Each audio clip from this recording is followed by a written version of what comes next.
Calculation of equilibrium constant KP और KC में पहला केस हम लोग क्या पढ़ेंगे?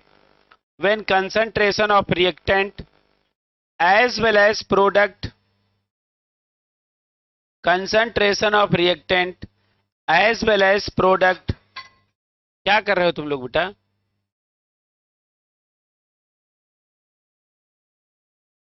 As well as product at equilibrium is directly given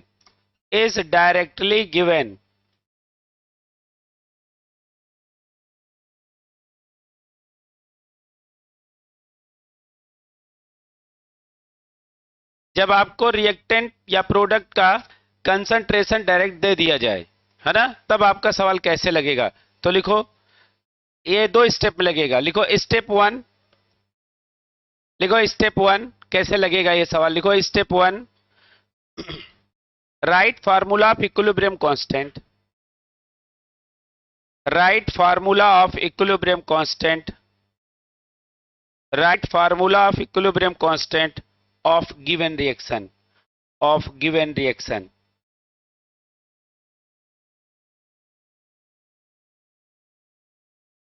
जब आपको रिएक्टेंट या प्रोडक्ट की कंसंट्रेशन दे दी जाए और कुछ ना हो डायरेक्ट, तो आप इक्विलिब्रियम कांस्टेंट का फार्मूला निकालना और सबकी वैल्यू को सब्स्टिट्यूट कर देना, है ना।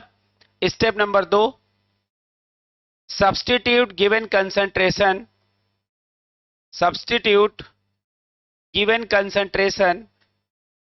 in above formula.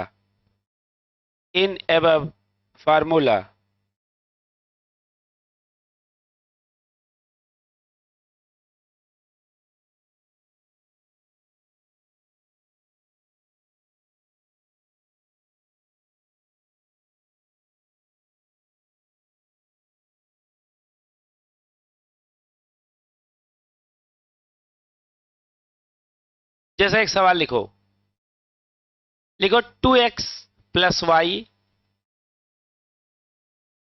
2x plus Y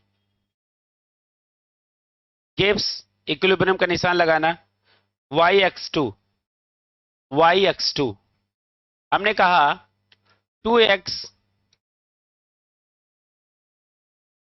2x plus Y ये बनाएगा yx2, है ना। लिखो the concentration of x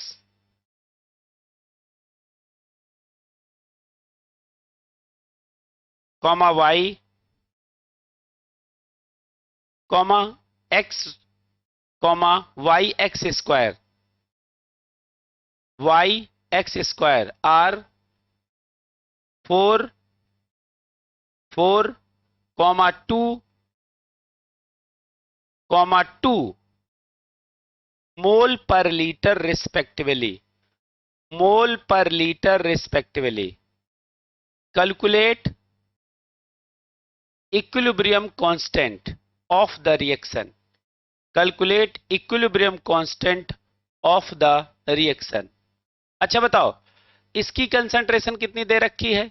4 mole per litre, इसकी 2 मोल पर लीटर और इसकी 2 मोल पर लीटर। तो आपको कंसंट्रेशन डायरेक्टली गिवन है ना,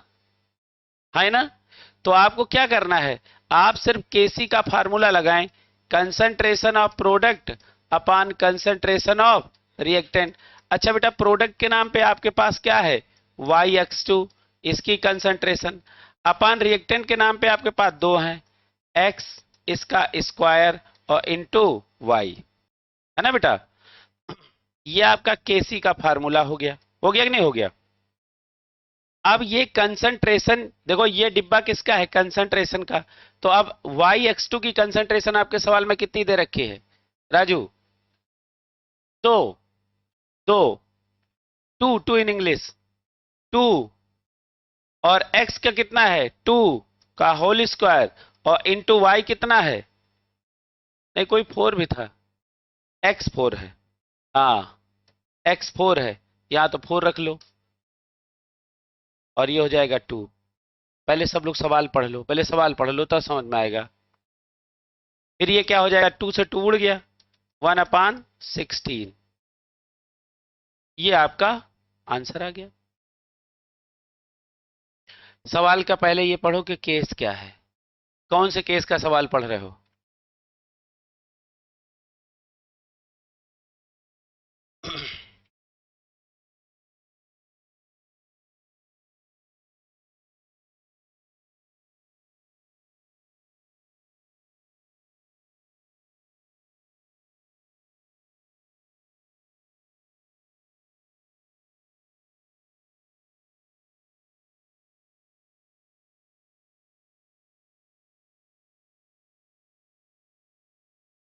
अच्छा अगला सवाल, अगला सवाल। अच्छा मान लो आपको डायरेक्ट कंसंट्रेशन ना दिया जाए, मोल दे दिया जाए और लीटर अलग से दे दिया जाए, है ना। मोल दे दी जाए, लीटर अलग से दे दी जाए, मोल पर लीटर में आप कंसंट्रेशन बना के रख लोगे। अच्छा चलो कल को ऐसा हो कि हम ग्राम दे दें, ग्राम दे दें, तो ग्राम से आप उसके मोल पे चले जाओगे, मोल को आप लीटर से डिवाइड कर दोगे, फिर कंसंट्रेशन बन जाएगी, है ना। तो देखो एक दूसरा सवाल लिखो, लिखो एक रिएक्शन लिखो, क्वेश्चन नंबर 2, केस नंबर 2 ना करना, क्वेश्चन नंबर 2 लिखो। CO plus Cl2, CO plus Cl2, CO plus Cl2, ये बनाता है COCl2। ये क्या बन गया, फास्जीन गैस, है ना।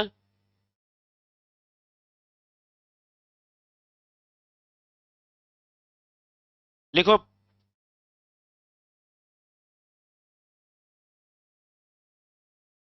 ऐसे लिखो, इसको ले लो 0.1 मोल, इसको ले लो 0.1 मोल, और इसको ले लो 0.3 मोल। लिखो, समझ में आ रहा है। अब आपको लग रहा होगा लीटर कहीं से मिल जाए काम बन जाए, है ना। अब नीचे लिखो, नीचे लिखो, calculate, calculate equilibrium constant of the reaction if volume of if volume of if volume is 0.5 litre, आधा लीटर, 0.5 लीटर। हो गया सवाल। अब आपको करना क्या है, केसी का फार्मूला बना लो, concentration COCl2 product upon reactant upon concentration of CO और कंसंट्रेशन ऑफ Cl2। अब आपको क्या रखना है, मोल अपान लीटर ही तो होती है कंसंट्रेशन, इसके मोल कितने हैं, 0.3 अपान 0.5, ये इसकी कंसंट्रेशन, इसकी कंसंट्रेशन कितनी है 0.1 अपान 0.5, इसकी बताओ 0.1 अपान 0.5। तो देखो ये सब पॉइंट तो कट ही गए, कट गए ना सारे पॉइंट। तो देखो बचा क्या, केसी बराबर क्या हो गया 3/5 अपान 1/5 इंटू 1/5। तो ये कितना हो जाएगा 3/5 अपान 1/25। अब आपको 14/32 याद होना चाहिए, है ना। 15, अच्छा 15 आएगा, ये हो गया 14 और ये हो गया 32। 14-32 वाला जुगाड़ मालूम है ना। हाँ, अरे 23 कर लो 32 कर लो एक ही बात है, चलो जो 14-23 कर लो वही बात है। तो ये क्या हो जाएगा 3 इंटू 25 अपान 1 इंटू 5, तो ये कितना हो जाएगा 75/5। तो ये कितना हो गया 5 15, 15 आंसर आ गया। बताओ भैया, ठीक है। अब सवाल ऐसे लगा लिया करोगे। अब ज्यादा ज्यादा हम क्या कर सकते हैं, ग्राम में जा सकते हैं, ग्राम से आप मोल मोल पे चले जाना, वॉल्यूम से फिर मल्टीप्लाई डिवाइड करके फिर कंसंट्रेशन पे पहुंच जाओगे। अगला लिखो, अभी तक आप केसी निकाल रहे थे, अब आप केपी निकालो। लिखो, केस यही रहेगा, इसी केस के अंदर एक रिएक्शन लिखो, C प्लस CO2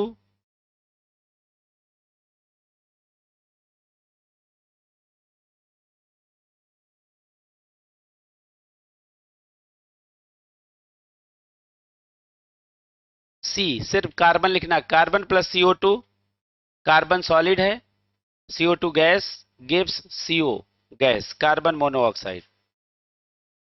ये मैंने बोला है, देखो C प्लस CO2 ये बनाएगा 2 मोल ऑफ CO, ये भी गैस, ये भी गैस, ये सॉलिड। ये आपका सवाल है। लिखो ए पार्शियल प्रेशर ऑफ, लिखो a partial pressure of CO2, partial pressure of CO2 and CO, partial pressure of CO2 and CO are 2, 4 atm respectively, atm respectively. Calculate equilibrium constant of the reaction, calculate equilibrium constant of the reaction.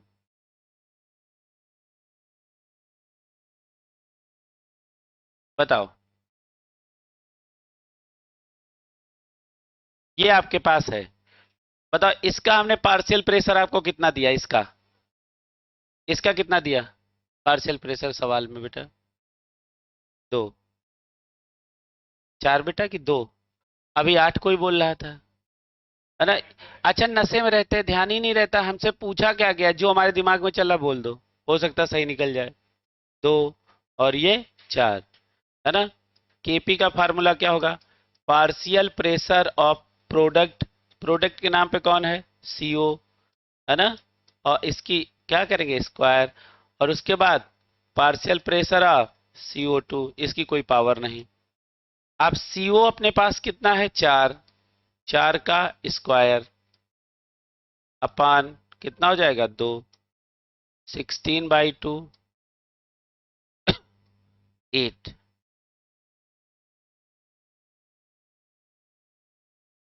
चलो दूसरा सवाल लिखो, दूसरा सवाल लिखो।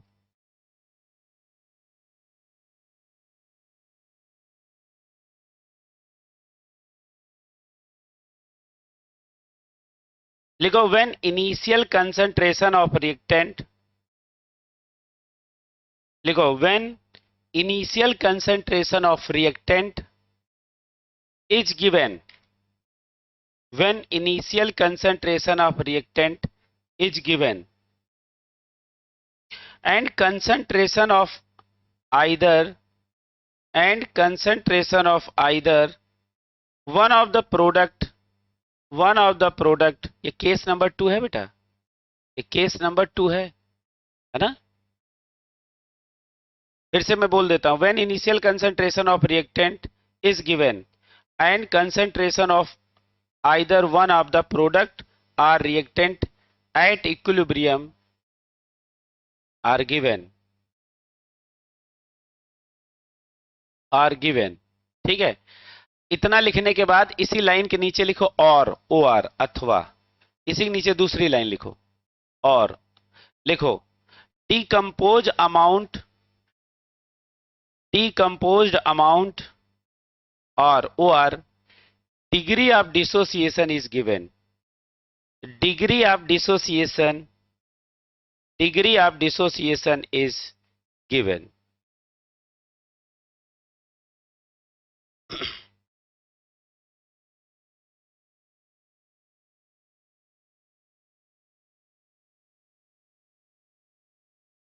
चलो इसके लिए एक सवाल हो जाए तो थोड़ा सा समझ में आएगा ये कैसा सवाल है। लिखो, एक रिएक्शन लिखो, लिखो 2AB3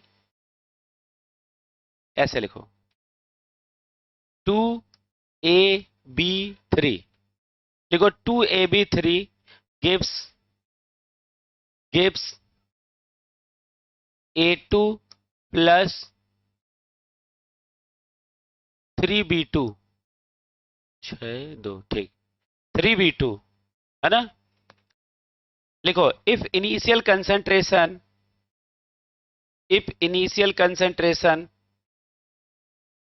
of AB3 is 8, AB3 is 8.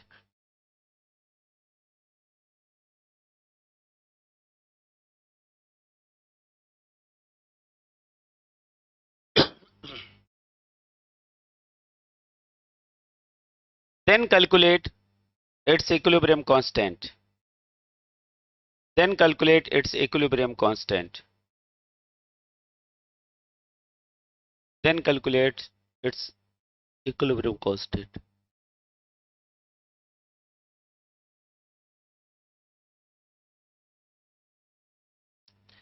t equal to 0 second पे इसका ये कितना दिया गया है? 8, है ना? ये क्या है? इनिशियल कंसंट्रेशन है। इनिशियल कंसंट्रेशन है ये कितनी? 8। इतना ही दिया गया है और कुछ दिए नहीं गया है।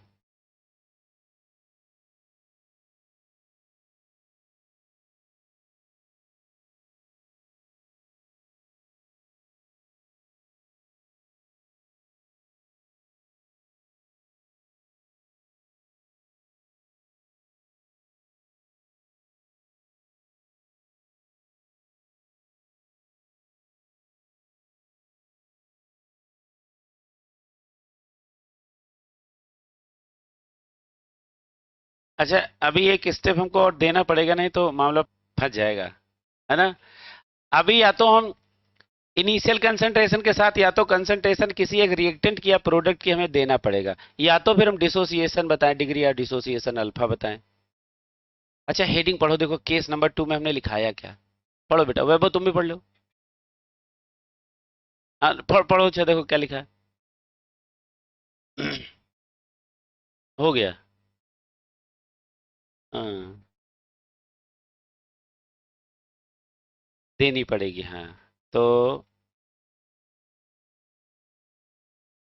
लिखो, if degree of dissociation alpha, if degree of dissociation that is alpha equal to 4, equal to 4, अब सवाल लग जाएगा।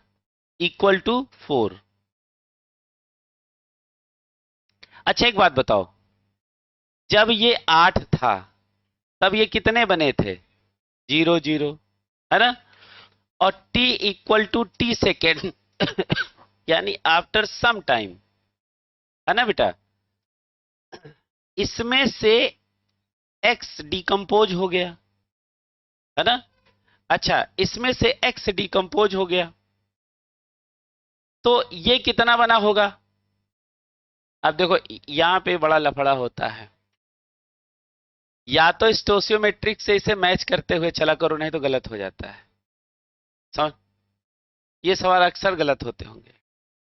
हाँ, यदि आपने यहां x किया है तो इसका मतलब 1 लेके चल रहे हो, तो 1 के हिसाब से ये x/2 होगा। यहां ये बहुत गड़बड़ी होती है। या तो आप इसको स्टोसियोमेट्री से मैच करते चला करो। यदि हमने यहां x रख लिया तो ये x/2 हो जाएगा और ये 3x/2 हो जाएगा। सवाल अपने आप में एक और सवाल हो गया, है ना? तो एक काम करो, जितना स्टोसियोमेट्रिक कोफिशिएंट हुआ करे उतना खर्चा किया करो, 2x खर्चा करो। तो ये कितना बना होगा? x। ये कितना बना होगा? 3x। ये देखो बढ़िया है कि नहीं? क्लियर? अब वैसे क्या होता है, सवाल वैसे लगता है, सवाल लगाने का तरीका तो वही है। यहां x खर्चा करेंगे। x कितने में से खर्चा है? 2 में से। कितने में से खर्चा है? 2 में से। 2 मोल लियो ना, वो कंसंट्रेशन अलग है, ये मोल अलग है। 2 में से x खर्चा है, तो 1 में से x/2 बना होगा और ये 3x/2 बना होगा। अच्छा ठीक। अब देखो, 8 minus 2 into 4, alpha equal x equal to आपको क्या दिया गया है? 4। तो ये कितना हो जाएगा? 4। ये कितना हो जाएगा? 4 इंटू, नहीं 3 इंटू 4, 3 इंटू 4, है ना? अच्छा, अब ये क्या हुआ होगा? ये कितना हुआ होगा? 0। तो यहां ये कितना हो गया? रिएक्टेंट हो गया 0। अच्छा, रिएक्टेंट हो गया 0 तो पूरा k का वैल्यू हो गया कितना, something upon zero that is infinite. सवाल गड़बड़ हो गया। ऐसा कहां हो सकता है, ऐसा कहां हो सकता है, something upon zero that is infinite. इसका मतलब अपने इक्विलिब्रियम कांस्टेंट का वैल्यू कितना हो गया, इनफाइनाइट। क्या यह पॉसिबल है, नहीं। तो बताओ हम क्या करें, क्या लें, काट रहे हैं। आप देखो यहां से क्या खर्चा करो, x खर्चा किया, तो ये कितना बनेगा x/2, और ये कितना बनेगा 3x/2, क्योंकि सवाल का आखिर बता दिया है कि शुरुआत गलत थी।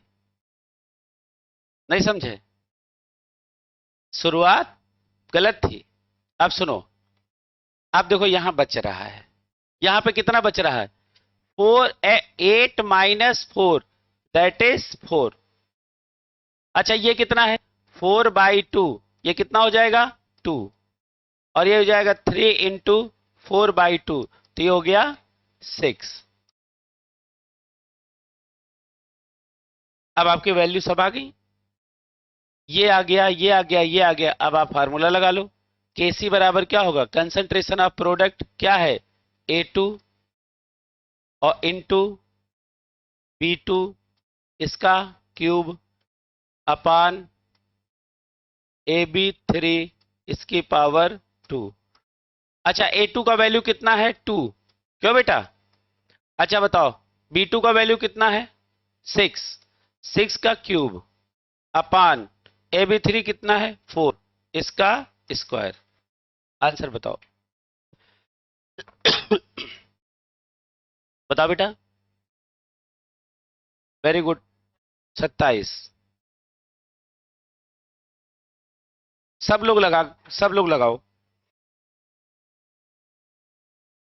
अच्छा पहले रुको, तो यहां पे हम लोग आते बात करते हैं।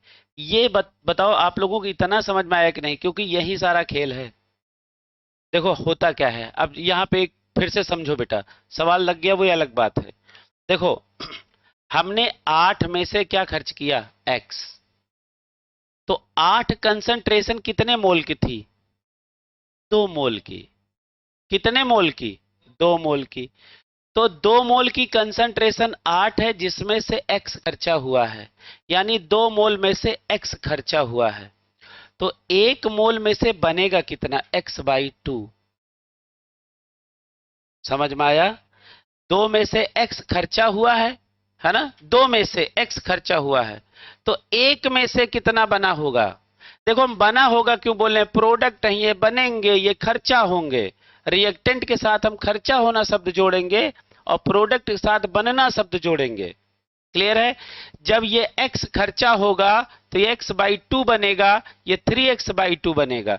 अच्छा 3x/2 क्यों, अब जरा ध्यान से देखो, ये कितने मोल हैं 3, तो 3 मोल है, तो 1 मोल में कितना बना ये x/2, तो 3 के लिए 3x/2। लिखो, एक रिएक्शन लिखो PCl5, PCl5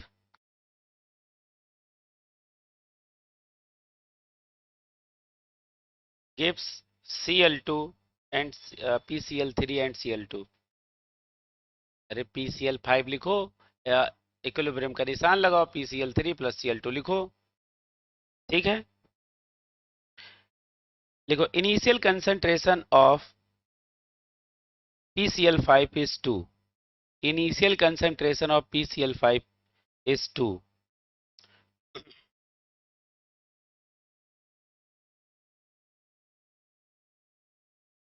After some time, after some time,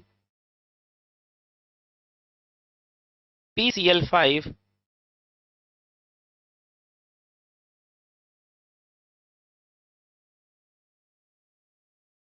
40% decomposed, 40% decomposed. Then calculate equilibrium constant. Then calculate value of equilibrium constant. Then calculate value of equilibrium constant. हमने एक ये सुंदर सी रिएक्शन लिखी, PCl5 गिव्स PCl3 और plus Cl2। Initial concentration T equal to 0 पे हमने इसको 2 मान लिया है ना। आंसर छोड़ो, तुम x का वैल्यू बता दो बस। 0.4 x का वैल्यू, x या अल्फा का वैल्यू कितना है? 0.4। मामला गड़बड़ा गया। 0.8।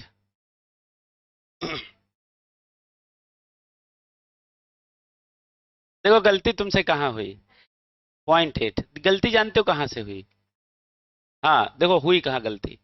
देखो पहले पूरी रिएक्शन लिख देते हैं। t बराबर t सेकेंड पे 2 में से x खर्चा हुआ होगा, है ना, और ये x बने होंगे क्योंकि इनके मोल एक एक हैं। और 2 देखो कंसंट्रेशन 2 कितने की है? 1 मोल की। यही पकड़ लेंगे तो सवाल लग जाएगा। ये 2 कंसंट्रेशन कितने की है? 1 मोल की, है ना। x खर्चा हुआ कितने में? 1 मोल में। x खर्चा हुआ है 1 मोल में, है ना। तो 1 मोल का बनेगा भी x, 1 मोल का बनेगा भी x। यहां तक तो बात समझ आई। अब हम कोने में x निकालने गए, है ना। अब बहुत ध्यान से समझो। तो की जो आपका PCl5 की इनिशियल कंसंट्रेशन कितनी है? तो 2 का 40% डिकम्पोज हुआ, 2 का 40% डिकम्पोज हुआ। ये काट दिया, ये काट दिया, तो क्या आया? 0.8।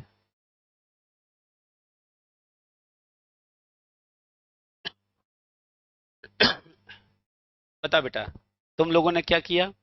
तुम लोगों ने x सीधे 40/100 किया। कितने में डिकम्पोज हुआ है? 2 का डिकम्पोजिशन कितना? 2 में से इतना डिकम्पोज हुआ है। क्लियर है? तो अब यहां क्या रखोगे? 2 माइनस 0.8, 0.8 और 0.8। अब आपके पास कोई सवाल बचे नहीं। Concentration of product PCl3 concentration Cl2 upon concentration PCl5। अब PCl3 का वैल्यू कितना है? 0.8 इंटू Cl2 0.8 अपान ये कितना है बताओ बेटा? 1.2। ये रख लो 1.2। आंसर बताओ। अच्छा, हम हर टाइप के केस के एक एक सवाल लगवाते भी हैं। अब इन्हीं केस को सीख लो तो आप हर जगह एक सवाल लगा ही डालोगे, क्योंकि हर जगह हम एक एक केस करवा ही देते हैं। आंसर निकालो बेटा। आंसर हमारे पास है, कितना आ गया? 0.5। बस 3। अरे 3 ठीक है, 0.53।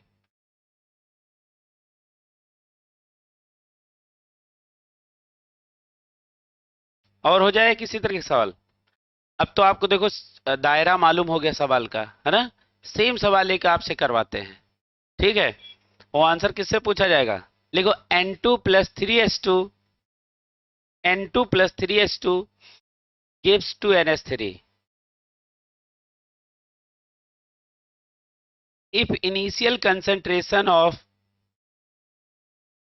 nitrogen is, if initial concentration of nitrogen is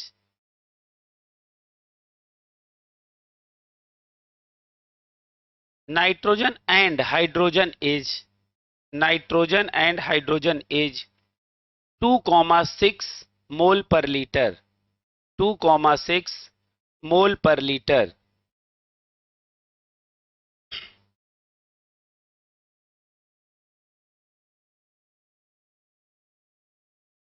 ठीक है। if nitrogen is, if nitrogen decomposed 50%, if nitrogen decomposed 50%, then calculate value of equilibrium constant, then calculate value of equilibrium constant। अब किसी से भी गलती होगी ही नहीं,